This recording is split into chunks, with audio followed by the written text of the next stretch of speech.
Who's ready for another awesome crafting video from Barley Studios? Now in this video we're going to be continuing the Austin Powers 3D Mojo Canister, and we're going to be using what? Sculpey Original to create awesome resin molds. Now, if I were a mad scientist, this would probably be the crafting video where people start to question my sanity. Now, this is overall the Austin Powers 3D tumbler that we've already created. It's been a full-on playlist here on my YouTube channel, so make sure you check that out. I will also link that at the very end of this video so you can check out the entirety of this project. Now, we're at the point where we have the actual Sculpey Original DOS air dry clay and the liquid clay housing already baked out and completely painted out in a stainless steel texture. Separate video on that as well under tips and tricks. Now, as you can see here, I'm kind of gauging the size of the original bulbs that I want to create. Now, although we're making resin bulbs for this out of Flynn Sister Epoxy, we'll get to that in a moment. As you can see here, I do have hot glue, and I have been attempting to make or master the process of making little simple molds out of hot glue sticks. Yes, I'll be making an entire video on that describing why my hot glue molds failed for this project. It's pretty intense, it's pretty cool, and it will be under tips and tricks later on, maybe the next month or so. I have saved that footage. Now, I also had Sculpey Original on hand, and that's what I'm going to use to challenge myself in this project. I also want to create the bulbs so they're kind of the same size as the actual kind of washers that I attached to the top of the 3D housing that we created in the previous content video. And now we're working in time lapse. As you can see there, I've pushed the little top of the lid down into the clay here. I decided to try 3 right in a row. It pulled the clay too much, so we have to separate that clay out to do individual resin molds there. Now, I will state later on in this video that I made a mistake here, and I could have made this a lot better and a lot easier on myself later on in the process. But as you can see, we're just pushing that little lid from a glitter bottle down into the clay. You can kind of see I do a little bit of smoothing with the silicone tip tool, a little bit of forming with hands before we get into the epoxy. Now you can see that the lid did leave a little ring on the inside of that clay. Remember that. I'll be mentioning it again later. It's one of the mistakes I made during this process. As you can see here, we are going to mix up some just regular Flynn Sister Epoxy. Link in the description below if you want to check out my affiliate code. It is B Studios. If you want to see that code, you get 10% off anything. Make sure you check out Flynn Sister Epoxy. It is an absolute amazing product, and I am so glad to be affiliated with them. Now, I have completely baked out those little resin molds that we use for the Sculpey Original there, and they are really stout, they're really great, and we're going to try this out here. Now, this is really fun. Now, a lot of people are sitting back and they're thinking, why aren't you just using some silicone? I don't have any on hand, and I really didn't feel like just ordering some just for this one project. I really don't have a whole lot of silicone projects lined up in the future, so I really just didn't find the need to do that. I will be making a lot of different videos as we run through the Dimensional Drinks playlist. You can definitely check that out under the branded portion on my homepage at the very bottom. Now, the inks that I use to tint my 2-part epoxy from Flynn Sisters is Tim Holtz. I use a variety of colors just to kind of keep it light and airy. And although the bulbs are not going to really match the original prop from Austin Powers, The Spy Who Shagged Me, I really thought it'd be kind of cool just to introduce at least two or three colors. The original prop did have a red tint at the very top of the LEDs and then blue all the way down, very light blue. I made my blue a little bit darker, and I also introduced a yellow as well. Now, here we have them demolded, or at least one of them, and we're going to go ahead and begin sanding them down, getting all that clay powder and texture off of it, so that way we can go ahead and finalize them and get them attached to the actual housing before we start any of the LEDs in the next video.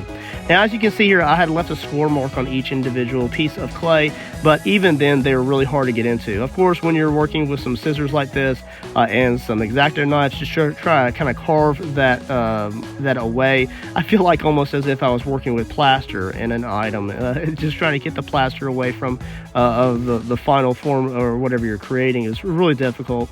I really had to do a lot of sanding during this process, and as you can see there, and even the smoothed out versions here, that you'll notice that a lot of the clay stuck into the banding of the lid.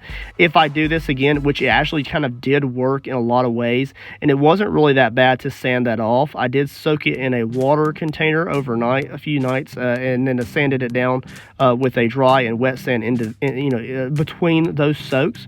It really did give a nice effect. Now you can see the banding there around the outside edges. It took a lot with the X-Acto knife to get that cleaned off, but we were able to do so. Giving it a final sand on all sides as well as the top and the bottom before we begin kind of gauging the holes for the drill and the LEDs to fit into. Now we are going to use LEDs to kind of put into these, so the LEDs themselves will change the color tone quite a bit, but I really want to make sure that the bulbs themselves have color, so that if they're sitting up on my workstation or my desk and I'm not having my studio lights on for all my props, then they still have a little bit of color to them. Here we are just making sure that they're all completely dried out, and I'm making sure that there's no clay or remnants on these, because when we go in with the final coats of epoxy over the main tumbler, I'll be able to repair that divot kind of ring around the outside edges of those resin bulbs. So just be aware that that was one of the mistakes that I made. I should have used a completely smooth surface, and I'll probably come back in another tips and tricks video later down the road and redo this project, or this portion of it, make some LEDs for another project maybe, and I will use a smooth sculpted surface instead of something kind of textured and ribbed like the lid was. Alright, so as we move into the next portion of the video here, I'm going to be doing a little bit of drill action. Now, I do like to leave a little bit of the drill sound into the background of the video here, and I soften the music a little bit. Leave in the comments, do you like it when I do this? Or do you want just straight up music with me doing a voiceover? I really think that it's kind of cool introducing some of the movement of the project, or some of the drilling and the movement and some of the background noises into the projects a little bit. And I just think it increases the overall quality of the video a little bit. Let me know in the comments if you like that or not, or if you just kind of want mainly just music and voiceovers. So as you can see, I'm just doing a small hole in each individual one, not to apply too much pressure. I kind of go a little bit at a time, and I kind of seat the bulb down into the hole that I create. And the bulb does not have to sit all the way into the kind of resin bulb that we created. But it does need to have at least a little bit of coverage. So once we get it kind of put in together final in the next video here, you'll kind of see that I'll kind of attach the bulb from behind with pressure, and then we'll kind of use a little bit of hot glue to kind of attach those into position so they don't shift or move. But mainly you just need the lighting element to be making contact with the interior of the resin bulb, so that the resin kind of glows in a uniform fashion. So here we are just pulling out some of the LED lights here. I have a whole pack of these. Now these are 9 to 12 volts, and these will be making a reappearance in the next video, so don't stress over that.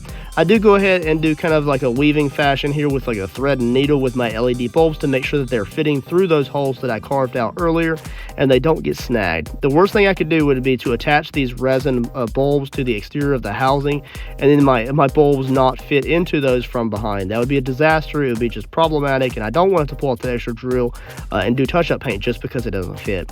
I'm using E6000 clear to attach these to the actual main housing, and I'll go ahead and slide the LED bulb into those, and then slide the wiring into the hole, and then we'll kind of center that, making sure that the LED bulb can be pulled out from behind. A little bit of pressure there, but not a big deal. I do a little bit of carving on some of those holes with the X-Acto knife just to kind of clean them up a little bit, make it easier for my kind of a little bulb to get into the hole there, to make contact with the interior hole on the resin bulb there.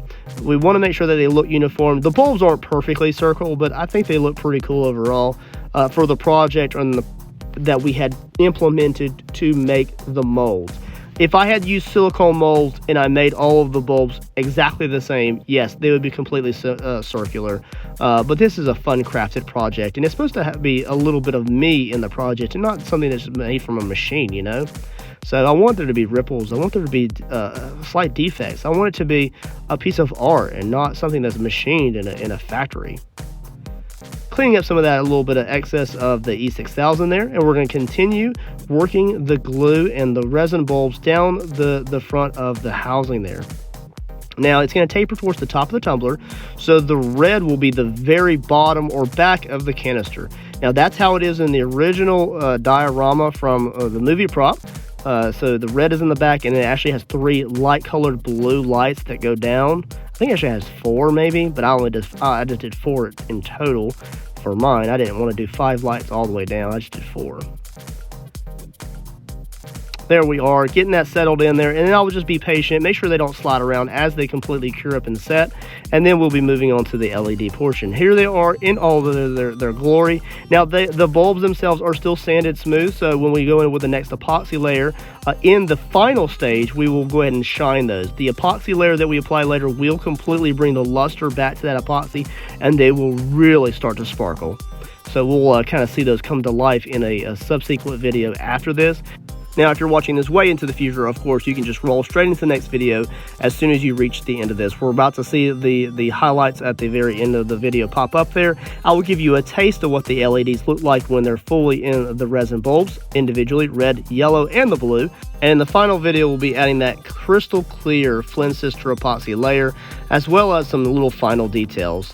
We will also do a showcase of all of the videos leading up to that portion, and that will be the final of this project playlist. I'll see you guys in the next awesome video. Make sure you subscribe and like. Later, guys.